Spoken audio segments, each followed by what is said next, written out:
mortgage brokers that I work with, a lot of people are kind of struggling with that right now. It's like, okay, what's noise and what's signal? Where should I be spending my time? And like, hey, this is a cool tool. That's the signal. And then what's just like, okay, this is kind of helping me draft my email better, but I might use it once a month and it's $10,000. Like, I don't want to use that, right? So I'm sure you're flooded, especially in your agency, with 1,000 different tools. What's your kind of methodology if you have one? It might not be super scientific, but how do you say, okay, this is cool, let's figure it out. Hey, don't worry about these tools. I don't think they're a priority. How do you kind of think through that? So I think there's part and parcel the salesperson's job, whoever's selling you, that's part of their process. If I were to be very honest, we test every tool. Yeah, right. The reason we test every tool is because their marketing person or their salesperson might not even be able to articulate the value. And so I've been in a position where rather than having a presumption of what the tool can do, I go in with the fact is, look, they are saying it does X, Y, Z. I know that X, Y, Z is important to me. I'm willing to invest 1 month to try the tool to figure out if it's worth my time. I do this because I think there have been a lot of times where I have not used the tool because likely the marketing team has not been able to translate the features and benefits properly. And then I find out that they do have the things that I need. And so therefore, for a period of time, I'm doing something of which has been incredibly painful when there has been a solution out there.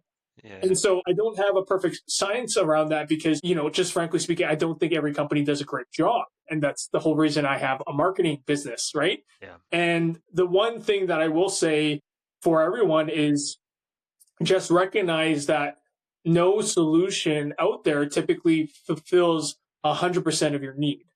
Yeah. You're always going to only get 60, 70, 80% of that. And recognize that it's not an out-of-box solution. It's always going to be a part of your workflow. Yes. And so rather than thinking about an outcome as a package, you got to really think about it as an outcome is a set of steps and that this tool is going to replace some of those steps. Right. Yeah.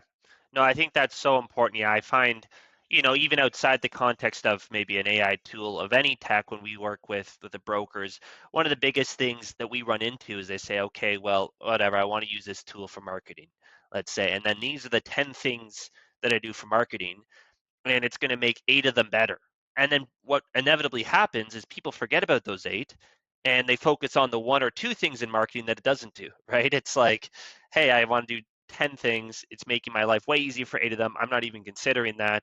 I'm hung up on the fact that this tool or this process or this thing, whatever I'm trying to implement, doesn't do 1 or 2. And that can be a limiting thing, right? So I think that's really wise to say, okay, each of these things is not going to be a magic pill or whatever you want to call it that's just going to allow you to sit on a beach. It's about being, judicious and saying, okay, well, this is how much is involved to implement it, and this is how much savings, what's the ROI, and kind of do it that way, right? So, I think that's good. And I think the other thing too that I'd say, especially for any broker that's listening, is I think, Nathan, what you're saying is it's so important about trying stuff because I think that's a huge advantage. B2B, especially if you're in like the small, medium business space, like if you're not like a 1,000-person company, you can implement these things so quickly, right? And you can find those answers of what it means to me so quick. And I think that's a huge advantage. Like, if you're comparing as a broker, you're competing with a bank. Maybe you have more experience than I do, Nathan, but we've sold to banks a couple times and it takes like 12 months and there's steer codes and then this person leaves and then a new committee forms. And it's like to just do the simplest thing, it's so long. Whereas like a broker can pick up a tool and start using it tomorrow. And so those quick iterations of finding out what works and what doesn't, it's such an advantage, I find. I think trying tools as well is just getting over your own ego. That too, right? Because sometimes you think you know it all. And I think that's even very much true for myself at the same time, because we try so many tools. I am reluctant a lot of times to try some tools, especially data enrichment tools. Like there are so many data enrichment tools. And I always just tell my team, I'm like, look, we don't know. We don't know. Yeah. We don't know if this is going to be better than someone else. So let's just try it. Let's just try it. And if it's great, then it's fantastic. Then, we have something that can add value to our clients and add value to our business. So just try it. If it doesn't unnecessarily tax your time, then it's worth trying. Yeah, exactly, right. And I'm the same way. And I think it's also, especially for business owners, you were talking about it earlier, kind of in the context of switching to your career, how do you let go? I think a lot of people view their business as almost like their baby, right? I heard this study where people show pictures of their baby, like their kids as babies, and then like a picture of their company's logo, and it's like the same brain response, right? Like literally how you think about your company is how you think about your kids. So using a tool or hiring someone or whatever is like sending your kid to kindergarten for their first day or whatever, right? Like there's a lot of that nervousness, and you can call it ego too, that hey, no one can take care of my kid as well as I can. And maybe that's true, but I think it comes back to, okay, what are your goals in your business? Do you want to scale? Do you want to get to that place where you can be scalable business that's bringing on partners, that's doing good things in the marketplace? So yeah, completely agree.